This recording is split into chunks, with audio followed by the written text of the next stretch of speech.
Halo semuanya, welcome to mini vlog Sabila Humaira. Kali ini kita lagi perjalanan dari Padang ke Jakarta buat kuliah kerja lapangan terintegrasi Jakarta. Di sini kita bakal belajar langsung di 4 instansi pemerintahan. Yang pertama ada BKKBN, yang kedua Kementerian Perdagangan, yang ketiga Kementerian Kehutanan, dan yang keempat Sekretariat Kabinet. Seru banget kan? Yuk ikuti perjalanan kita. Kunjungan pertama kami yaitu Kementerian Kependudukan dan Pembangunan Keluarga atau BKKBN. Di sini membahas tentang stabilitas dan ketahanan demografi. Materi disampaikan oleh Profesor Budi Setiono, PhD, yang membahas bagaimana ketahanan demografis menjadi kunci Indonesia dalam menghadapi tantangan global dan meraih visi Indonesia Emas 2045. Ketahanan demografis mencakup kemampuan penduduk untuk bertahan, pulih, dan beradaptasi terhadap guncangan seperti krisis ekonomi, perubahan iklim, serta risiko sosial. Indonesia memiliki 196 juta penduduk usia produktif, sebuah peluang besar bonus demografi.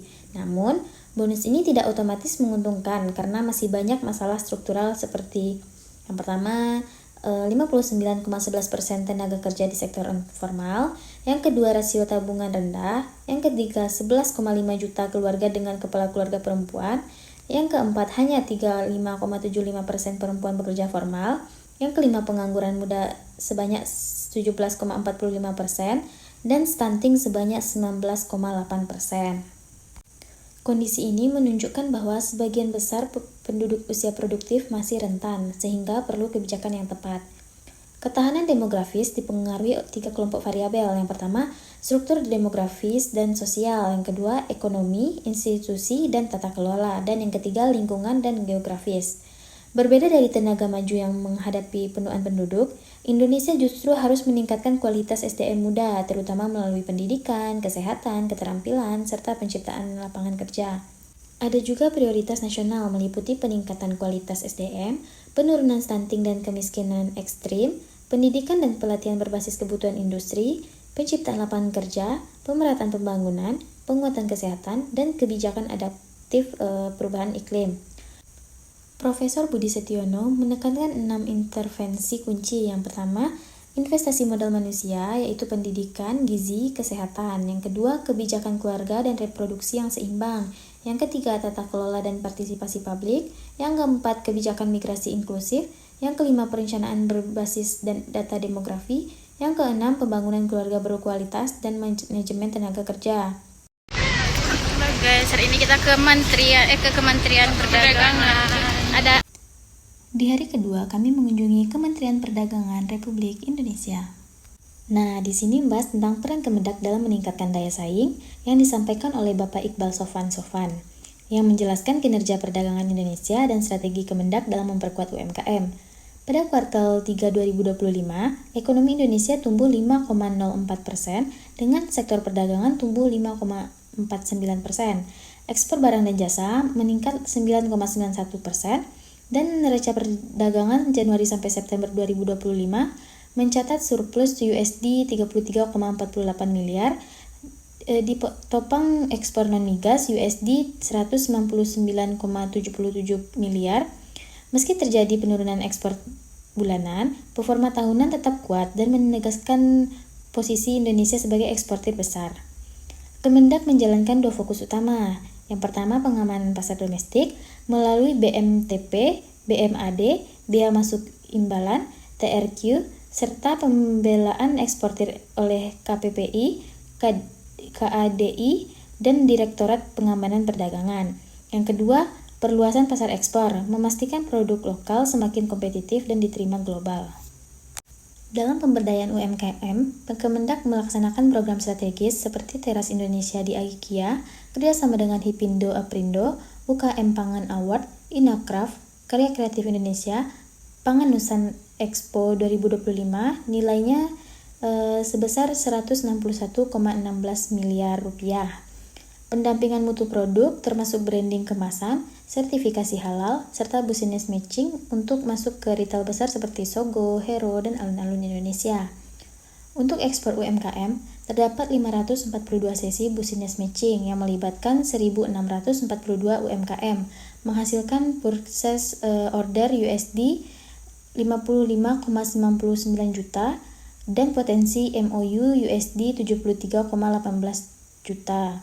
Produk yang paling diminati buyer internasional meliputi kopi, kakao, rempah, kelapa, produk pertanian perikanan, kesehatan, makanan minuman, dan furnitur.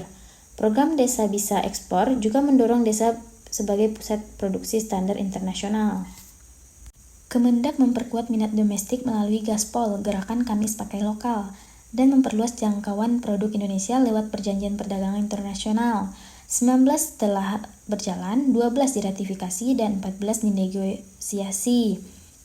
Sehingga FTA Indonesia mencakup hampir 50% populasi dunia dan 26% GDP global. Puncak promosi terjadi pada Trade Expo Indonesia ke-40 tahun 2025, mencatat transaksi USD 22,8 miliar, di mana sektor UMKM menyumbang USD 474,7 juta, dengan kehadiran 8.045 buyer dari 130 negara. Hal ini menunjukkan tingginya minat global terhadap produk Indonesia. Secara keseluruhan, Kemendak berperan besar meningkatkan daya saing UMKM melalui perlindungan pasar, penguatan kemitraan retail, program peningkatan kualitas produk, serta promosi dan ekspansi pasar internasional. Masih di hari yang sama, di hari kedua dilanjutkan dengan ke Kementerian Kehutanan Republik Indonesia. Nah, di sini membahas ada 3 materi. Yang pertama, RKTN 2011 sampai 2030, Tata Kelola Perencanaan Kawasan Hutan. Materi ini menjelaskan struktur perencanaan hutan yang disusun secara berjenjang mulai dari RKTN nasional, RKTP provinsi, hingga rencana pengelolaan KPH di tingkat tapak. RKTN 2011 sampai 2030 menjadi dokumen arah pembangunan kehutanan nasional yang memuat rencana spasial, potensi kawasan, hingga kebijakan pengelolaan.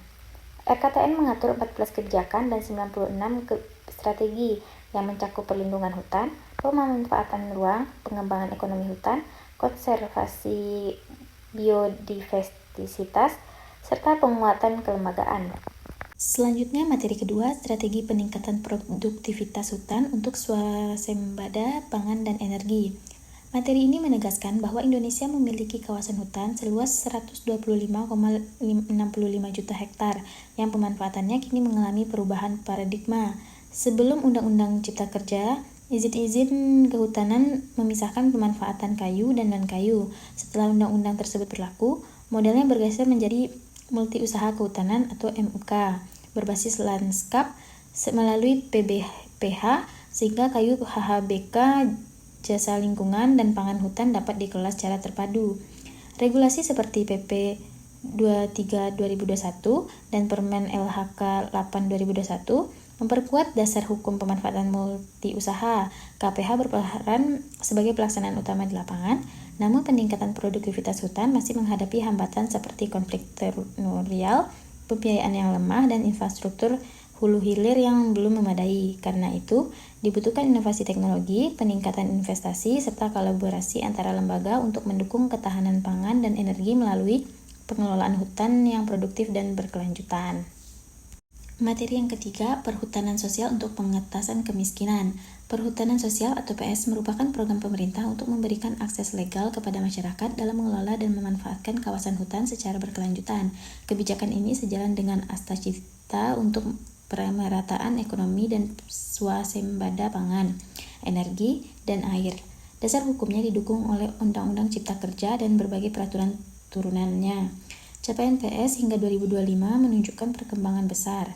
8,32 juta hektar lahan, 1,42 juta kepala keluarga, dan lebih dari 15.000 KUPS yang mengembangkan komoditas seperti kopi, madu, aren, pala, rotan, dan HHBK lainnya. KUPS menjadi motor ekonomi desa hutan melalui hilirisasi dan inovasi produk. Nah, di hari terakhir yaitu hari ketiga, kita ke Sekretariat Kabinet Republik Indonesia. Di sini materinya membahas tentang mewujudkan Indonesia Emas, program-program unggulan Astacita. Yang pematerinya adalah Bapak Edi Cahyono Sugiarto. Materi ini menjelaskan upaya pemerintah menuju Indonesia Emas 2045 melalui 8 program prioritas Astacita. Fokus utamanya adalah penguatan Pancasila, demokrasi, hak asasi manusia, dan peningkatan ketahanan negara di bidang pangan, energi, air, serta pengembangan ekonomi kreatif, hijau, dan biru.